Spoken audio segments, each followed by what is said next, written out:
Praise God. We're back. Salamat sa Panginoon. Salamat po sa Panginoon. Salamat po sa mga prayers po ninyo. So, sige, samahan niyo po kami. Let us praise the Lord. Even in the midst of storm, malakas ang hangin, purihin po natin ang Panginoon. Kasi gusto po niya yan. Sing with us.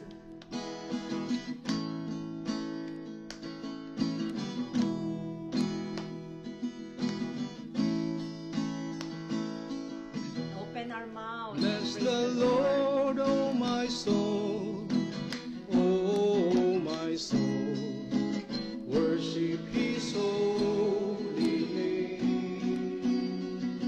Sing like never before, oh my soul, I worship Your holy name. Let's sing again. Bless the Lord of my soul. Bless the Lord, oh my soul, oh my soul, worship His holy name. Sing like never before, oh my soul, I worship Your holy name. The sun comes up, it's a new day dawning. It's time to sing Your song again. Whatever may pass and whatever lies before me, let me be singing when the evening comes. Bless the Lord, oh my soul, oh my soul, worship His holy name. Sing like never before, sing like never before, oh my soul, I worship Your holy name. Hallelujah, you're rich in love, you're rich in love, and you're slow to anger. Your name is great, and Your heart is kind. For all Your goodness, I will keep on singing. Hallelujah! 10,000 reasons for my heart to find. Bless the Lord, oh my soul, oh my soul, worship His holy name. Oh yeah, sing like never before, oh my soul, I worship Your holy name. And on that day when my strength is failing, the end grows near and my time has come, still my soul will sing Your praise unending. Yes, Lord. 10,000 years and then forevermore, forevermore. Bless the Lord, oh my soul, oh my soul, worship His holy name. Sing like never before, oh my soul, I worship Your holy name. Bless the Lord, oh my soul. Bless the Lord, oh my soul, oh my soul, worship His holy name. Sing like never before, oh my soul, I worship Your holy name. Sing again. Bless the Lord, oh my soul. Bless the Lord, oh my soul, oh my soul,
above this typhoon. Kaya Father God, we declare your holy name above our nation. We declare your holy name above our family, O God. And this very hour, O God, we will worship your holy name, O God. We worship you, we honor you, O God. Thank you, Abba Father. Thank you, Lord Jesus. And thank you, God, the Holy Spirit. This is our prayer and declaration, O God. In Jesus' mighty name we pray. Everybody says, Amen. Hallelujah. Amen, amen.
Yan, hello.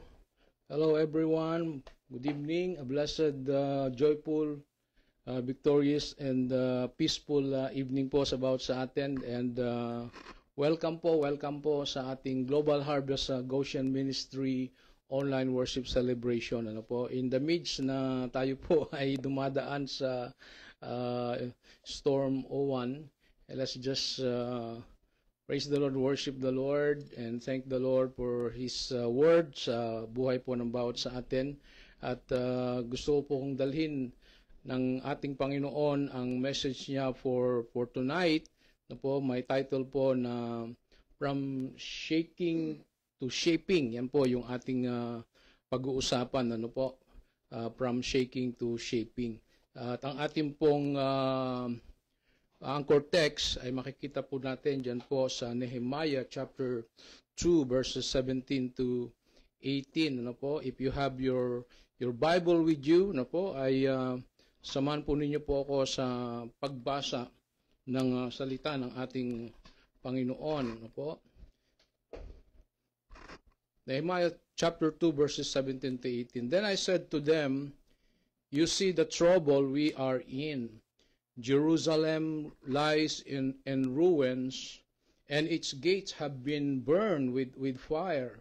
Come, let us rebuild the wall of Jerusalem, and we will no longer be in disgrace. Verse 18, I also told them about the gracious hand of my God on me and what the king had said to me. they replied, "Let us start rebuilding." So they began this good work. So pagpalain po tayo ng Diyos sa pagkabasa po ng kanyang mga salita. So tingnan po natin ang salita ng Panginoon for tonight at tingnan natin kung paano natin po i-relate itong message ng Panginoon sa ating pong personal life, even po dito po sa ating situation, ating pong bansa, ng ating pong maybe personal life, sa family, and even po sa ating pong buhay bilang mga anak ng Diyos. So, let me just give to you, sino ba si Nehemiah? No? Pag-aralan natin muna, sino ba si Nehemiah? Just a little background dito sa ating pag-aaral. No? Si Nehemiah po ay isang tinatawag po na cupbearer, no, ng hari po ng Persia. All right?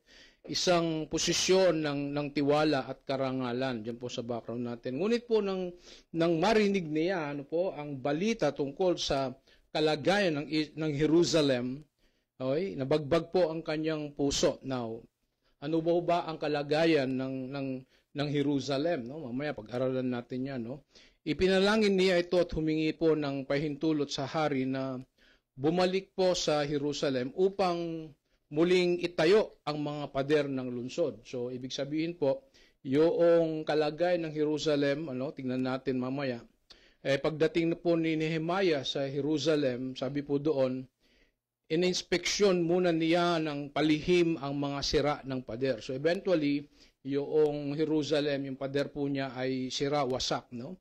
So, hindi agad siya kumilos, pinagmasdan niya muna, pinag-isipan at ipinalangin, at pagkatapos niyang makita po ang kabuang kalalagayan ng Jerusalem, tinawag niya ang mga tao at sinabi niya, "You see the trouble we are in." Sabi po, tingnan ninyo ang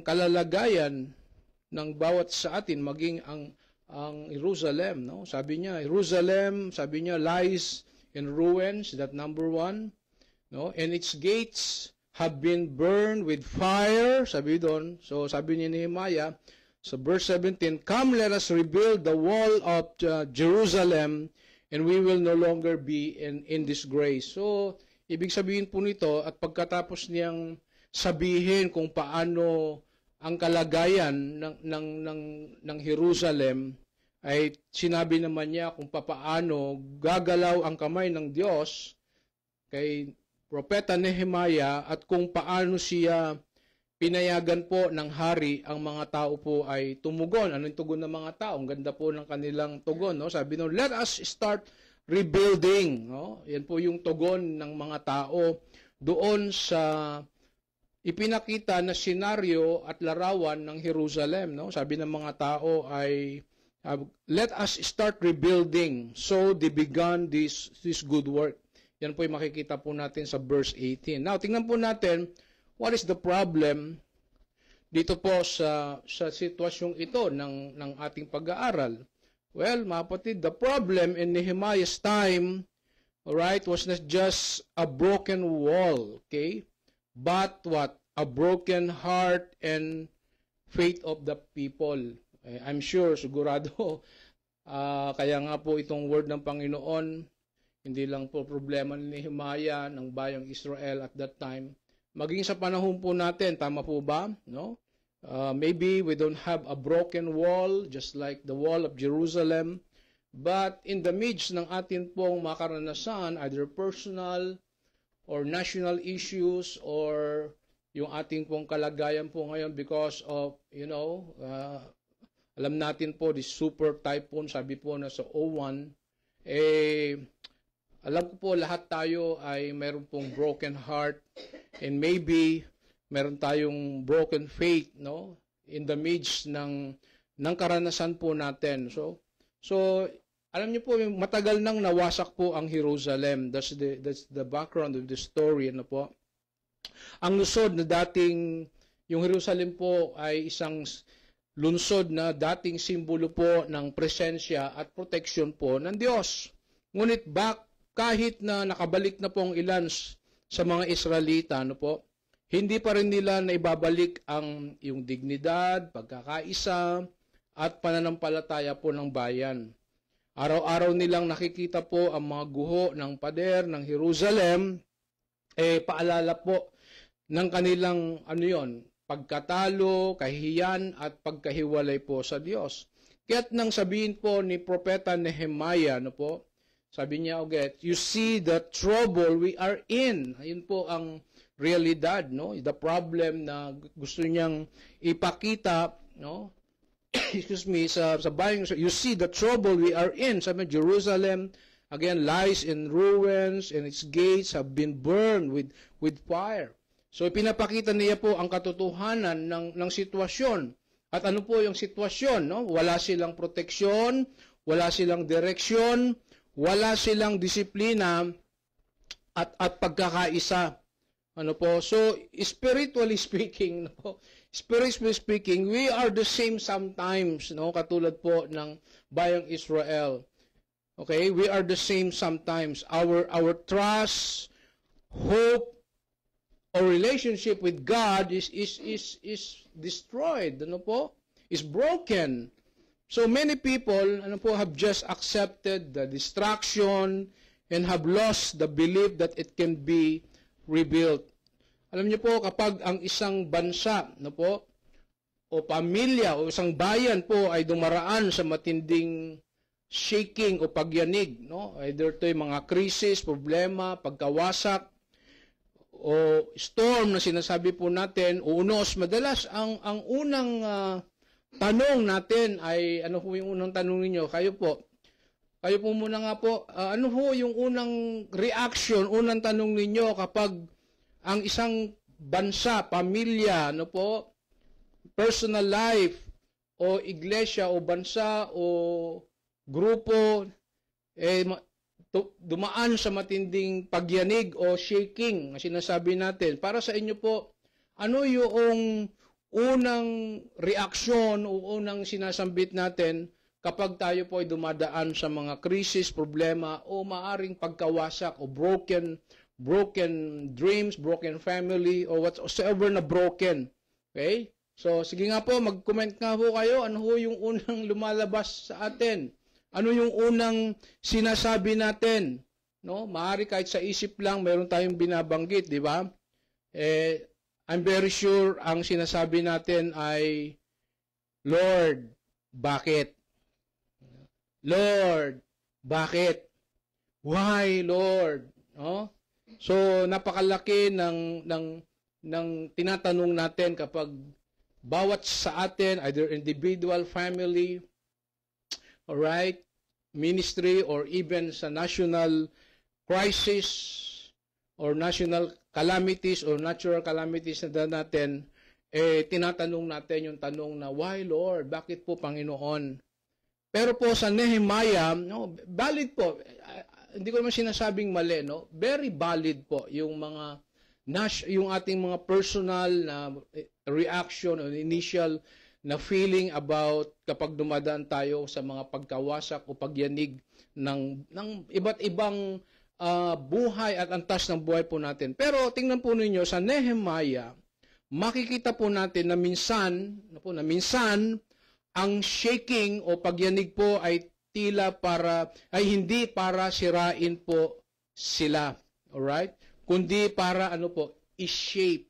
From shaking, sabi ko nga po yung title na message natin, from shaking to shaping. So, tayo muli, ayon sa plano ng Diyos, sa panahon po ni Nehemiah, again, ang Jerusalem po ay wasak, alright? Ang pader na dating simbolo ng proteksyon at pagkakaisa, ngayon ay wasak, sira. But in the midst of destruction, ayan po, God, used prophet Nehemiah to what? To initiate change. To initiate change from destruction to building, from shaking to shaping. Alright, so tingnan natin po out of this text, may tatlong prinsipyo na pwede po nating makita. at mapag-aralan. Number one, from shaking to shaping means recognize what's broken. Okay? Recognize what's broken. Kilalanin natin, aminin natin na mayroong nasira. Yan, sino po amin dito may nasira? May nasirang buhay, may nasirang relasyon, may nasirang ministry. Ay, very obvious, no? May nasirang bansa. May nasirang mga nangyayari po sa buhay po natin. Right? So sabi po doon, sa verse 17, you see the trouble we are in, Jerusalem lies in ruins. So, ibig sabihin po, hindi pwedeng magbago ang isang bagay na hindi mo na inaamin na may sira. Right? O may problema. Nehemiah, didn't deny the reality, He faced it, actually, Inamin niya yung katotohanan. Alright? Sa ating buhay, kapatid, at sa ating pong mga pamilya, sa ating bansa, alam nyo, kailangan din nating kilalanin kung saan tayo wasak. Wasak saan? Sa tiwala dahil sa kasinungalingan at kalokohan, kapalpakan ng atin pong gobyerno. Wasak sa pamilya dahil po sa kawalan ng presensya ng Diyos, maaari sa tahanan. Wasak sa pananampalataya dahil napalitan po ng takot at pagdududa. You see, brothers and sisters in Christ, friends, God allows shaking not to destroy us, but to awaken us. Alam nyo, minsan, hinahayaan po ng Diyos ang pagyanig, pag-uga, para mapansin natin kung ano ang kailangang baguhin, ano ang dapat paniwalaan at hindi paniwalaan. Di po ba tayo mga Pilipino, ang dami nating mga superstitious belief, dami nating mga pinaniwalaan na hindi naman totoo. At sa ating palagay, ito ay mga bagay na pinangahawakin natin na totoo, pero ito po ay mga kasinungalingan lamang. So, minsan, kailangan po sa buhay natin, sa pamilya natin, sa personal na buhay natin, kailangan natin ng pagyanig para mapansin natin kung ano ang kailangang baguhin, palitan, at mapalakas ang ating pong pananampalataya. Now, bago mo maitayo ang isang bagay, di po ba, kailangan mo munang alamin kung saan ito wasak. Di ba? Ito po ang unang ginawa po ni Nehemiah. Hindi siya nagbulag-bulagan sa katotohanan. Sinabi niya sa mga tao, nakikita niyo naman ang kalagayan natin. Sabi niya, wasak ang Jerusalem, sunog ang mga pintuan. So, ibig po sabihin, tinanggap niya ang realidad. Hindi niya tinakasan, hindi niya tinakpan, at hindi niya sinisi ang iba. Alright? Inamin niya, may sira, may problema, kailangang itayo muli.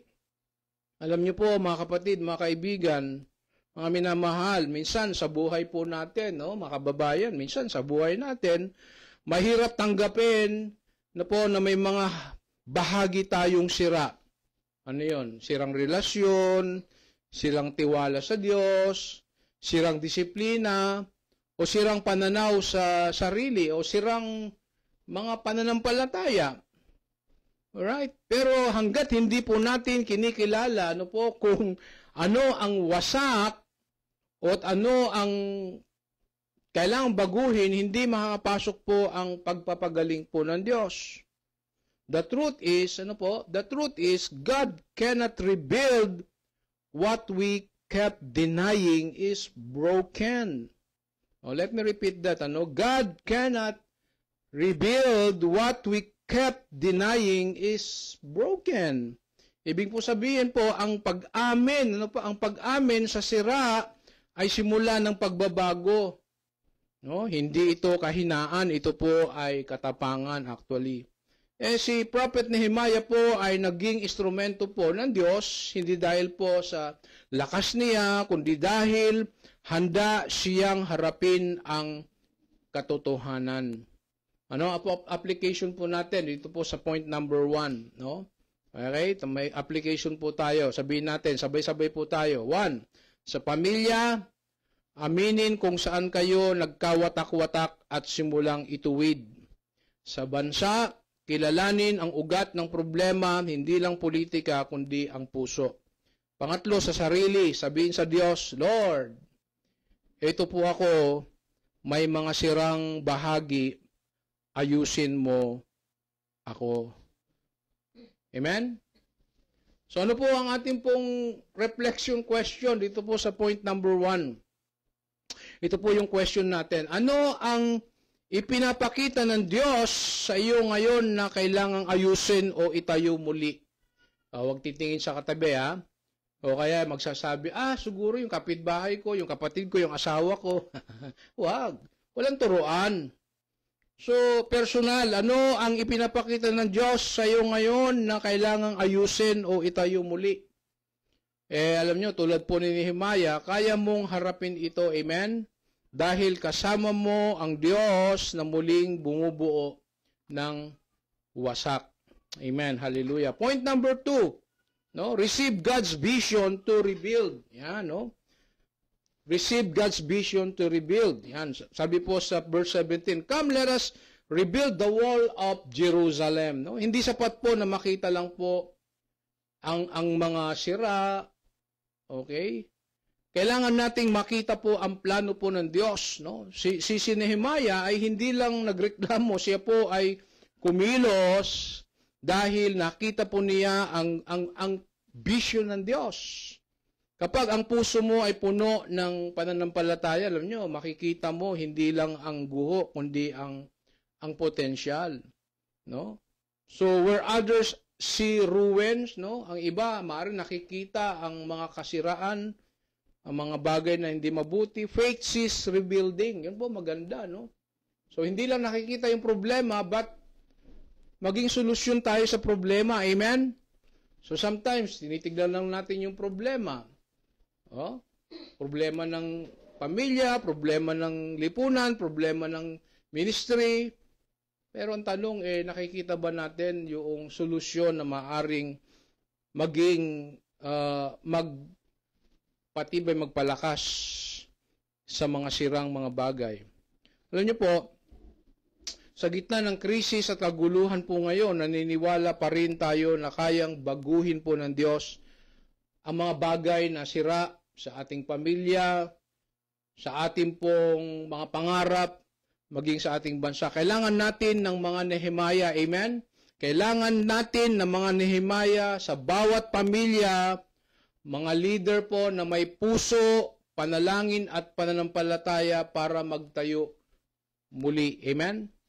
So, pagkatapos makita po ni Propeta Nehemiah kung gaano kalala ang pagkasira po ng Jerusalem, hindi po siya nanatili po sa pag-iyak o reklamo. Okay? Nagkaroon po siya ng pananaw mula sa Diyos, isang vision na magtayo muli. Hindi lang siya tumingin sa kung ano ang nasira, no?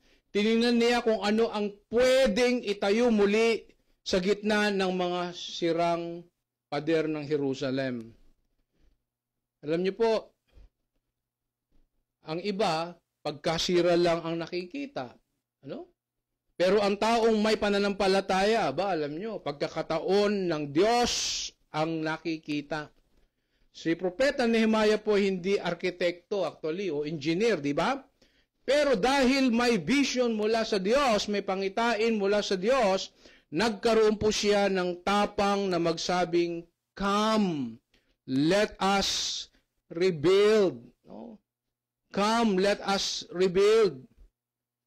Alam nyo, ano po application po dito sa ating panahon? Maraming tao po sa ating bansang Pilipinas ngayon ang parang nasa kalagayan ng Jerusalem. Tama po? Noon hanggang ngayon, pagod, wasak, nawawalan ng pag-asa, pero sa bawat krisis, naghahanap po ang Diyos ng mga Nehemiah. Mga taong handang tumanggap ng vision upang itayo, alalayan ang mga taong nangailangan ng tulong at pagkalingap. Di ba? Yan po ang ating pong panalangin ngayon. No po? We don't just pray for our kababayan dahil sa nagdaang kalamidad o ngayon dumaraan, nag-recover sa nakaraang kalamidad ng bagyo. Ano po? We pray that the Lord will raise up itong ating national, local governments, mga Nehemiah, na nakakakita po ng pagtingin upang ibangon, upang alalayan ng agaran. Ano po? Ang ating pong mga kababayan, lalo higit po ngayon sa panahon ng sila po ay nasa panahon ng pagkasira. Dala ng natural calamities na nagdaang bagyo at Tino. At ngayon po, yung bagyong O1. So let us pray that the Lord will have to raise up Nehemiah sa national, local governments, all the leaders ng atin pong national, local governments have a vision like Nehemiah, no, to rebuild something para po maalalayan, maagapayan, matulungan, no? At even ang mga NGOs, no, yung mga wealthy people na may kakayahan na magkaroon ng puso to rebuild, to help, no, yung ating mga kababayan or ang ating iglesia or individual, no, pwede tayo maging Nehemiah, mga kapatid, no po. No, sa bawat krisis naghahanap ng Diyos ang Nehemiah. Ikaw na yon, tayo yon, no po. Mga taong handang tumanggap ng vision upang tulungan, agapayan, palakasin, i-encourage ang mga taong nasa panahon ng pagkasira. Kapatid, kung ang iba ay sumusuko, ikaw ay tinatawag, next slide please, kung ang iba ay sumusuko, ikaw ay tinatawag ng Diyos na magsimula muli. Ayan, paano? Paano? Kung wasak ang pamilya mo, tumanggap ng vision na kayang ayusin po ng Diyos. Kung nawala ang tiwala mo sa sarili, tumanggap ng vision na may bagong simula. Kapag gumuho ang ating bansa, tumanggap ng vision na may pag-asang ibinabalik ng Diyos sa atin. Amen? Brothers and sisters in Christ, friends, God's vision always starts where human strength ends, no? Ibig sabihin, kapag hindi mo na alam ang gagawin, no, doon po nagsisimula na gumalaw ang plano ng Diyos. So Prophet Nehemiah believed that what was ruined could be restored. Amen? Sabihin mo nga, I believe that what was ruined could be restored. And that's the same faith, no? God wants us to have today, kapatid. So ano po ang question sa atin sa point number 2? Ito po yung tanong sa atin. Ano ang ipinapakita ng Diyos sa iyo ngayon na kailangan mong simulan muli, no? Baka ito na po ang panahon para sabihin, Lord, gamitin mo ako sa iba't ibang kaparaanan.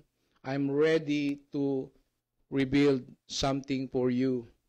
Point number 3 and last, no po? Rise and build again. No?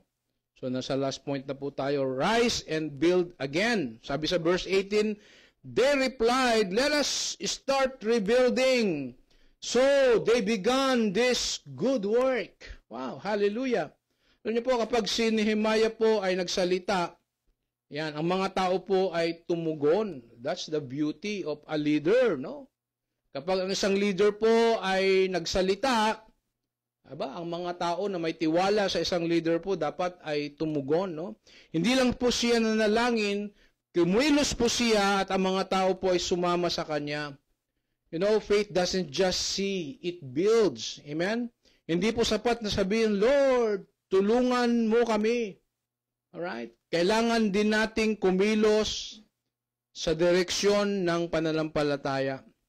Now, ano po ang personal application po nito? Kung bumagsak ang pananampalataya mo, bumangon muli. Amen? Kung nasira ang relasyon mo, hayaan mong i-rebuild ng Diyos. Kung nawasak ang tiwala mo, simulan mong magpatawad at magtiwala muli. Alam niyo po, pagkatapos po na ibahagi po ni Propeta Nehemiah ang vision po ng Diyos, tumugon ang mga tao. Hindi po sila nanatili sa pakikinig lang. Hindi lang sila nanatili sa pagchat-chat. Hindi lang sila nanatili sa mga, kumilos sila. Sabi ng Bible, they began this good work.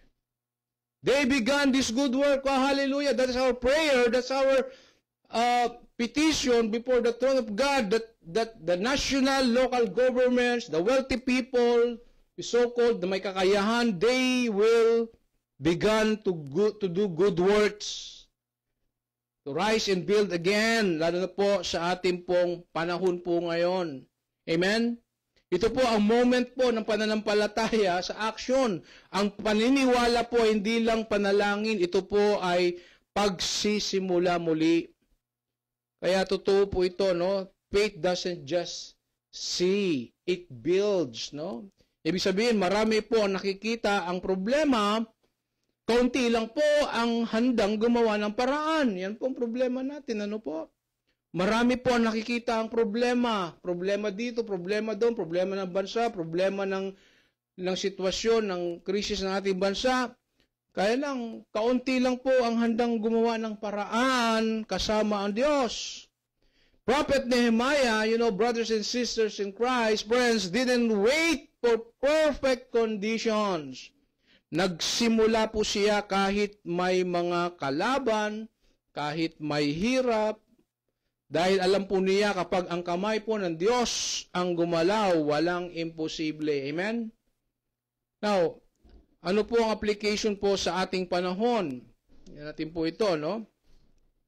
Ano po ang application po nito sa ating panahon? Basahin po natin. God is calling us not just to recognize or receive, but to rise. Ibig sabihin po, hindi pwedeng puro iyak, puro reklamo, o puro turo sa mga problema ng ating pong bansa, ng iyong pamilya, ng iyong iglesia. Panahon na para kumilos po sa direksyon ng pananampalataya. Kung bumagsak po ang iyong relasyon sa Diyos, ayan, no? Bumangon at magbalik sa Kanya. Kung nasira po ang pamilya, magsimula muli sa panalangin at pag-ibig.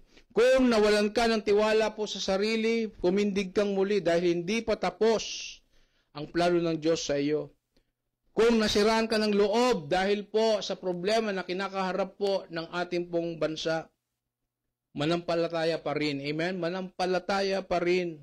Dahil kayang baguhin po ng Diyos ang ating bansang Pilipinas. Can I have an amen? Kayang baguhin po ng Diyos ang ating bansang Pilipinas kahit ano pa ang naging sira o naging sitwasyon ng ating pong bansa. Now, ano po ang question po natin dito po sa last point natin? Tanong ko po sa inyo personally, ano ang pader na gusto ng Diyos na itayo mo muli? Relasyon, pananampalataya, pangarap, pag-aaral, ministry? Huwag kang manatili po sa guho o pagkasira. Simulan mong magtayo muli sa tulong ng Diyos. Amen? Simulan mong magtayo muli sa tulong ng Diyos. Brothers and sisters in Christ, the truth is this: God honors those who not only believe but also build. Ibig sabihin, ang pagpapala po ay dumarating sa mga kumikilos po sa pananampalataya. Hindi lang po sa mga nakikinig. Nehemiah's story remind us that revival o national revival sa ating pong bansang Pilipinas o sa ating pamilya begins when people rise together in prayer and humility and ask for forgiveness, no? Sa ating Diyos. Ang pagbabago po ay hindi po magic. Hindi po magic. Ito po ay obedience in motion. Right? So, let me end, no? Gusto kong magtapos sa isang illustration about from shaking to shaping. No? Familiar ba kayo sa isang potter, no? Potter o manlililok, no? manlililok na gumagawa ng paso o anumang mga bagay na gusto niyang clay, no? Habang iniikot po niya ang clay sa potter wheel, no po, napansin niya na hindi pantay ang hugis nito.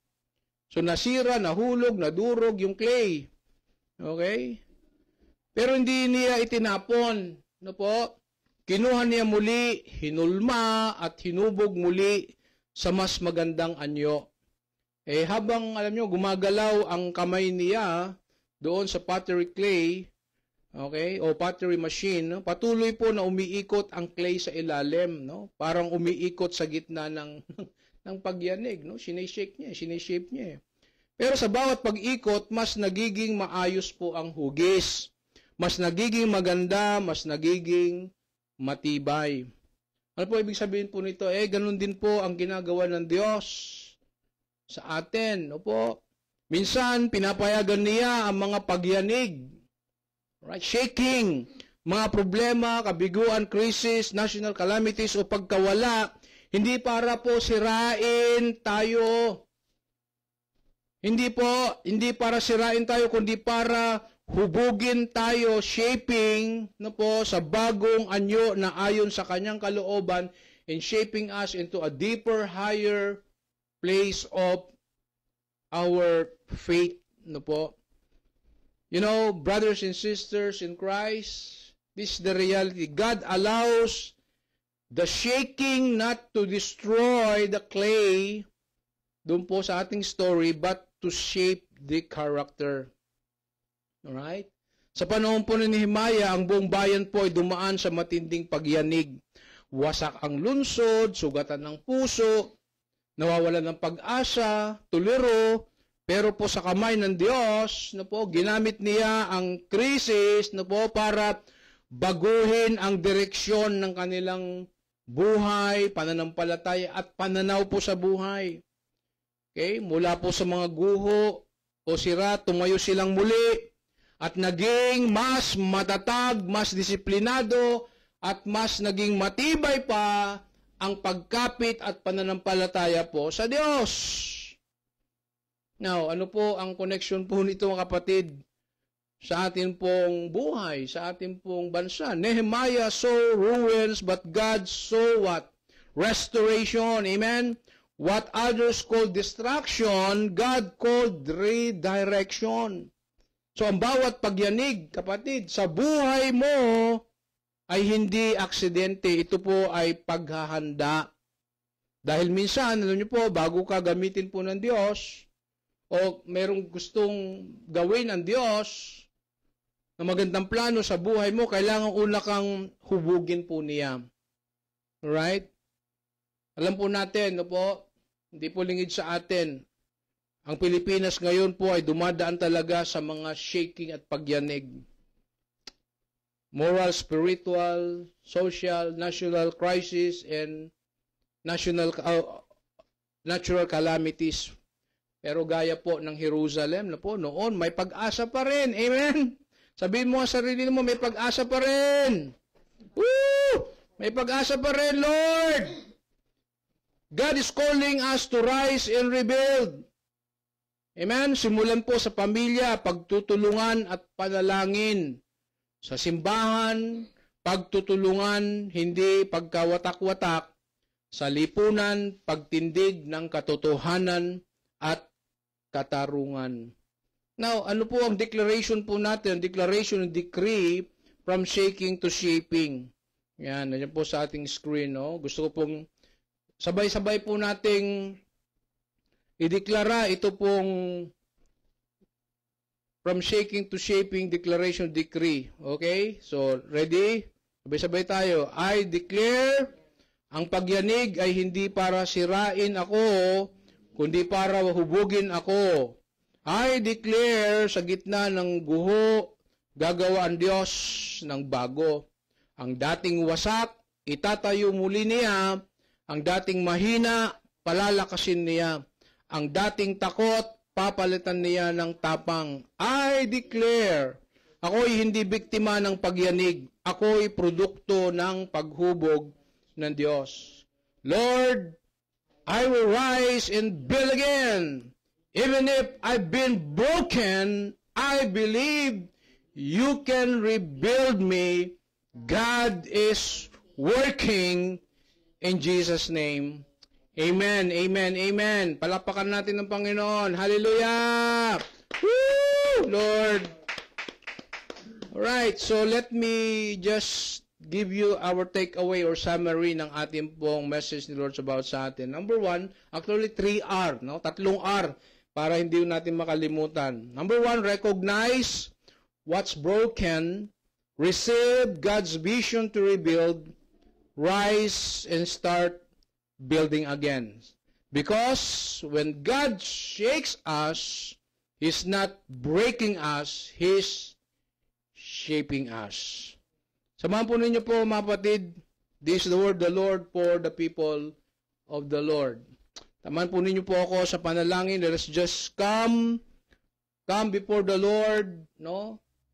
Manalangin po tayo.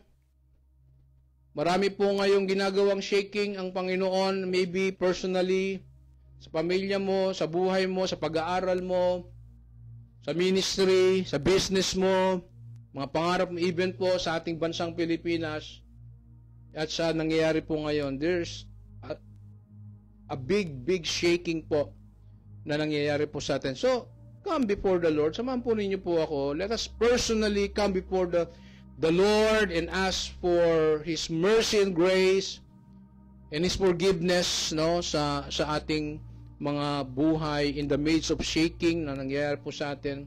Ay makita po rin natin po na ang Diyos ay kumikilos, hindi pa tapos ang Diyos sa atin. Let us pray. Hallelujah, Abba Father, Lord Jesus, and Holy Spirit.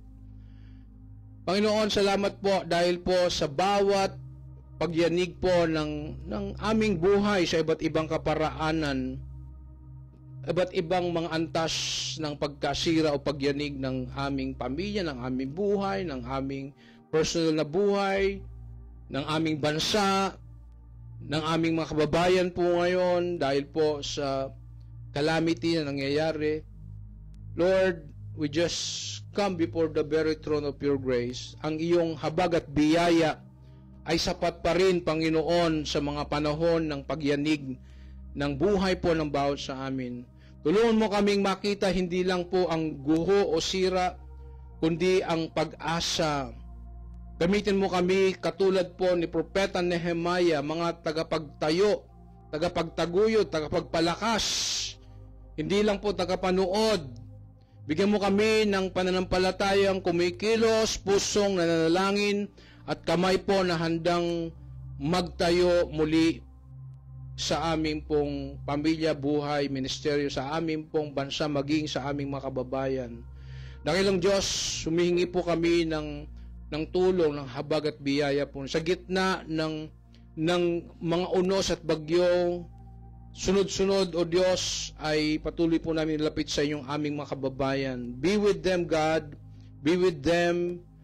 Tulungan mo sila, Panginoon, sa kanilang karanasan. Maari po ngayon, sila po ay nangangailangan po ng pagtatayo, ng tulong, ng patuloy na pagbibigay ng kalakasan. Kaya Diyos, dalangin po namin, gisingin po ninyo.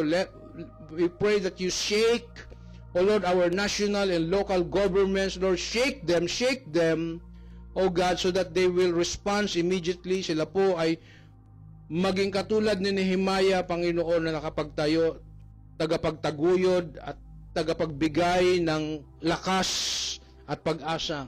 We pray, O God, that in the middle of shaking sa aming pong bansa, sa aming mga buhay, sa aming pamilya, tulungan mo kami na palawigin ang pananampalataya, palawigin ang pag-asa at palawigin, Panginoon, ang aming pagtitiwala po sa inyo. Give us hope, O God. Give us hope, Lord, in the midst of chaos, in the midst of brokenness, in the midst of everything na maaring nagpapahina po sa buhay ng bawat sa amin. Salamat po, Panginoon. Ang iyong kamay ay napakalaki, Panginoon. Ang iyong biyaya at habag ay napakalaki, O Diyos. sa gitna ng pagyanig at maaring pagkasira o pagguho ng aming mga buhay.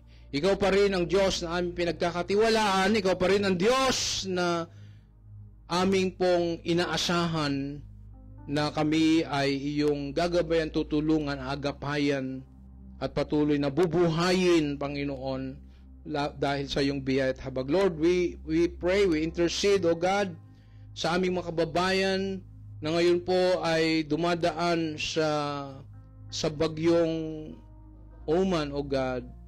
Let your protection, let your provision, let your power and presence, O God, be with them, Lord. Keep them safe, O God. And we pray that national, local government will act immediately, O Lord, upang mabigyan ng tulong, pagkain, ng mga bagay, Panginoon, na maaaring patuloy po na magbigay ng pag-asa at lakas sa aming pong kababayan. Salamat po. Thank you for the national and local governments, God. Sapagkat kailangan po nila, even Lord, ang mga wealthy people, O God, their resources, O God, churches and individual and NGOs, O Lord, ay magkaisa kaming mga Pilipino, Panginoon, upang matulungan, maagapayan, madamayan, Panginoon, ang aming kababayan. Whatever na nasira ng pagyanig ng buhay ng bawat sa amin, maging ng aming bansang Pilipinas, we believe that you still the God who is shaping and restoring us into a better life, better family, and better nation, ang aming bansang Pilipinas. Lord, into your hands we commit to you, entrust, O God, ang aming bansang Pilipinas. Because we believe that you love us, O Lord, you love Filipinos, you love our nations, O God. So Lord, we speak, O Lord, peace, O Lord, sa aming pong buhay, we speak blessing, we speak victory, we speak courage, and we speak faith, Panginoon, sa buhay ng bawat sa amin, sa gitna ng aming kanya-kanyang makaranasan. To you, all the glory, honor, and praise. In Jesus' mighty name we pray. Amen and amen. Sige po, tanggapin po natin ang pagpapalo ng ating Diyos. Brothers and sisters in Christ, may the God who rebuilds ruins, brokenness, destruction, strengthen your hands to rise again. So brothers and sisters in Christ, may He turn your shaking into shaping, and your ruins and brokenness into restoration and revival. So go forth and rebuild in Jesus' mighty name. And I pray and I declare and I bless you now in the name of the Father and of the Son and of the Holy Spirit. Amen, amen, amen. Hallelujah. Sige po, bigyan po natin po ng clap offering sa message po ng Diyos sa ating buhay. So again, thank you for letting me share ang word ng Panginoon for tonight, from shaking to shaping. Shalom and God bless.